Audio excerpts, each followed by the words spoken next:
국민노동조합 조합원 여러분, 안녕하십니까? 선거에 나서는 후보들은 상대 후보보다 인지도나 지지도 등에서 앞서기 위해 노력합니다.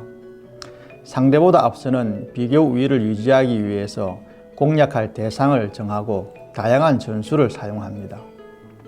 경쟁 후보가 2명이면 무조건 다른 1명이 공략 대상이 되지만 경쟁 후보가 여러 명이면 가장 먼저 공략해야 할 경쟁 후보를 선정해야 하는데 이를 후보 타깃이라고 합니다. 후보 타깃을 선정할 때에는 기준이 있습니다. 첫째로 타깃으로 선정된 후보의 성향이 자신과 비슷해야 합니다. 둘째로는 지지자들의 지지 강도가 약한 후보여야 합니다. 셋째는 타깃으로 선정된 후보를 공략해서 얻는 표와 자신의 표를 합할 때에 승리의 가능성이 있어야 합니다. 선거에서 상대 후보에 비해 비교 우위를 유지하기 위해 사용하는 여러 가지 전술이 있습니다.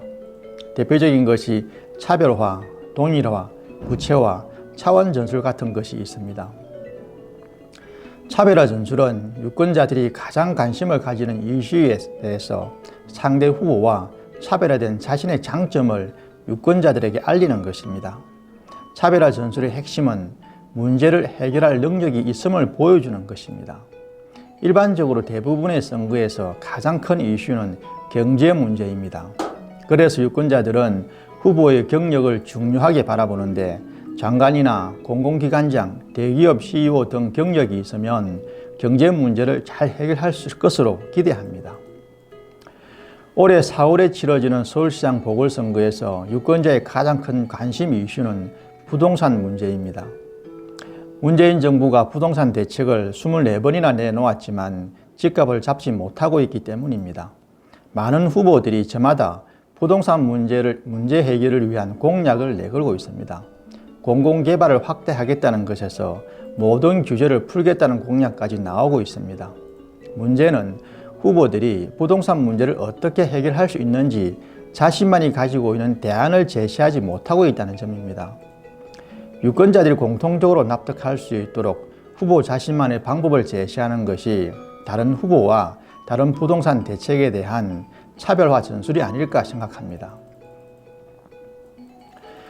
동일화 전술은 상대 후보가 차별화 전술을 구사할 때 이를 무력화시키기 위해 같은 점을 강조하여 유권자들이 두 후보 사이의 차이점을 인식하지 못하도록 하는 것입니다. 동일화 전술은 일종의 모방입니다. 공약이 많은 유권자에게 전달되기까지는 많은 시간이 소요됩니다. 이러한 점을 이용하여 상대방의 좋은 공약과 동일하거나 비슷한 공약을 만들어 유권자에게 알리면 상대방의 차별화를 차단할 수 있는 것입니다. 요즘은 다양한 대중매체나 SNS를 통해서 후보들의 공약이 실시간 공개되기 때문에 동일화 전술이 크게 효과를 거두기 어렵습니다. 그러나 다른 한편으로는 요즘은 유권자의 요구가 비슷하기 때문에 후보자들의 공약 자체는 대부분 비슷한 경향을 보이고 있습니다. 이러한 상황 때문에 공약 자체보다는 실천 가능성을 두고 공방을 벌이는 경우가 많습니다. 구체화 전술은 동일화 전술에서와 같이 상대 후보가 만든 정책이나 이슈를 조금 더 구체화시켜 자신의 것으로 만들고 실현 가능하도록 현실화하는 전술입니다. 때문에 구체화 전술은 현직에 있는 후보가 더 유리하다고 볼 수 있습니다. 이러한 관점에서 서울시장 보궐선거를 보면 야권 후보보다는 여권 후보가 좀 유리하다고 볼 수 있습니다. 현재 서울시의회는 여권인 더불어민주당이 약 90%를 차지하고 있습니다.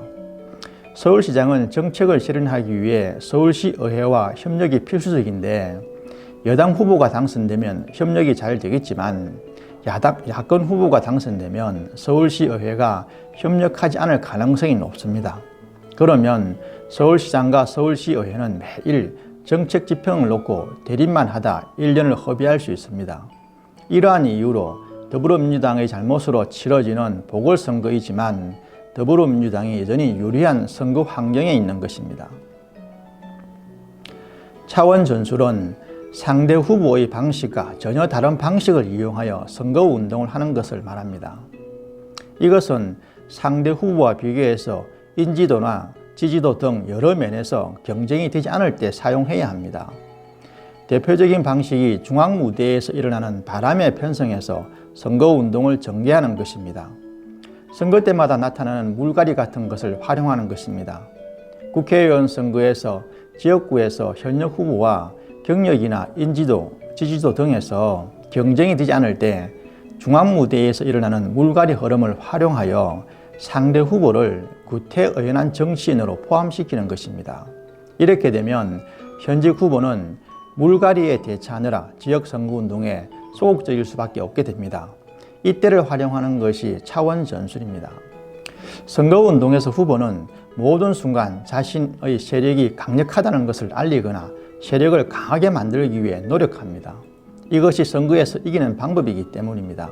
때문에 세력에서 우위를 확보하는 전략을 알고 있어야 합니다. 세우위 확보 전략에는 강세 전략, 선점 전략, 선제 전략, 함정 전략, 미끼 전략, 제휴 전략, 경합 전략 같은 것이 있습니다. 강세 전략은 자신의 승리가 확실한 일이라는 것을 모든 사람들이 명백하게 알게 하여 도전자가 나오지 못하도록 하는 것입니다. 강세 전략은 주로 여론조사에서 나타나는 지지율에 의해 작동됩니다. 대통령 선거의 경우에는 1년이나 2년 전부터 지속적으로 여론조사가 발표되는데 이때 지속적으로 1위가 유지되면 강세 전략이 자동적으로 작동하게 됩니다. 물론 1위 후보가 2위 후보보다 최소 10% 이상의 격차를 벌이는 현상이 지속되어야 합니다. 그리고 요즘은 유권자들이 자신의 관심 사항에 따라 선호하는 후보가 다양하고 상황에 따라 후보를 바꾸는 경향이 많습니다. 그렇기 때문에 최소 6개월 전까지는 100% 장담해서는 안 될 것입니다. 이러한 상황은 강력한 팬덤 때문에 강력한 후보가 몰락하고 예상하지 못한 인물이 부상할 수 있는 것을 알려줍니다. 선점 전략은 상대 후보가 출마 준비조차 못한 상태에서 전선을 점령하는 것입니다. 지방선거나 국회의원 선거에서 현역들은 2년 전부터 꾸준하게 활동을 합니다. 의정활동 보고나 민원간담회 같은 형식으로 지역 유권자들을 꾸준하게 접촉합니다. 이러한 과정에서 인지도가 80%가 넘어가고 지지도가 50에서 60%를 넘기게 되면 도전자들의 도전이 무의미하게 되는 것입니다. 이렇게 현역이 선거구 전체 전선을 점령하는 것이 선점 전략인 것입니다. 선제 전략은 어떤 사유로 인해 상대 후보가 일정 기간 선거운동을 할 수 없거나 제한을 받을 때 전선을 장악하는 것을 말합니다. 모든 후보가 동일하게 선거운동을 전개할 때는 후보들의 지지도가 크게 변하지 않습니다. 하지만 상대 후보가 어떤 사건으로 인해 선거운동을 제대로 할 수 없게 되는 경우에는 상대적으로 지지도를 높일 수 있는 가능성이 높습니다. 2006년 5월 지방선거 당시에 한나라당 박근혜 후보가 얼굴에 커트칼 테러를 당한 적이 있습니다. 박근혜 후보는 그 후유증으로 대통령 후보로서의 활동을 전혀 하지 못했습니다. 이때에 이명박 후보가 전국 운하 등 공약을 대대적으로 내세워 박근혜 후보로부터 지지도 1위 자리를 되찾아서 대선에서 승리할 수 있었습니다. 함정 전략은 상대 후보를 함정에 빠뜨려 그의 이미지나 권위를 손상시키는 것입니다. 함정 전략을 위해서는 상대 후보로 하여금 다른 후보가 자신을 공경에 빠뜨리기 위해 함정을 만들 것이라는 것을 예측하지 못하게 해야 합니다. 그리고 상대 후보가 함정에 빠질 만큼 큰 유혹을 제공해야 합니다. 이것만 하면 상대방을 순식간에 무너뜨릴 수 있다는 확신을 줄 수 있어야 합니다. 함정 전략에는 대체로 선거 경험이 없는 신인 후보들이 쉽게 빠지게 됩니다. 아무래도 신인들은 정보 수집 능력이나 검증 능력이 부족하기 때문입니다. 미끼 전략은 상대 후보의 과실을 덜 주워내어 선거에 신경을 쓰지 못하게 함으로써 상대를 약화시키는 것입니다. 주로 상대의 과실에 대해 사법기관에 고발하는 것이 대표적입니다. 이러한 것은 상대 후보의 과실이 명확할 때 사용해야 합니다. 그리고 상대 후보의 과실이 분명하지 않을 경우에도 상대를 흔들기 위해 사용되기도 합니다. 또한 미끼 전략은 유권자가 관심을 가지는 정책에 대해 상대 후보의 말을 꼬투리 잡아서 마치 상대 후보가 부정적인 입장을 가지고 있다는 주장을 펼침으로써 공격하는 경우도 있습니다. 서울시장 보궐선거에서 더불어민주당 우상호 후보가 박원순을 롤 모델이라고 한 것에 대해 여러 후보들이 공격하는 것도 미끼 전략으로 볼 수 있습니다. 제휴 전략은 다른 후보와 제휴하여 그 후보의 조직과 지지자를 흡수하는 것입니다. 제휴 전략은 지지도에서 2위이지만 1위와 차이가 많이 나는 후보가 다른 후보들과 제휴하여 1위와의 차이를 좁히고 역전시키기 위해 사용됩니다. 역대 대통령 선거에서 1997년 김대중 후보와 김종필 후보의 DJP 연합이 있었습니다.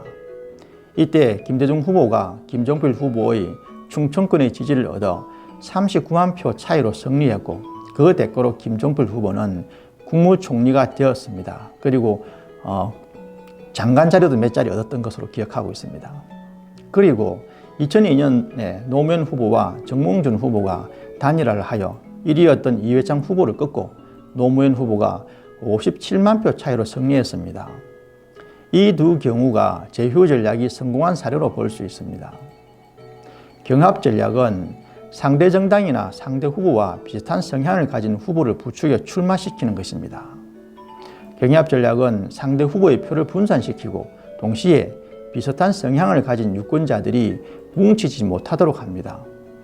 2018년도 지방선거에서 구미시장 선거에서 더불어민주당 후보가 당선되었습니다. 이 당시 자유한국당 성향의 보수 후보가 난립하여 표가 분산되고 보수 유권자들이 뭉치지 못했기 때문에 일어난 일입니다.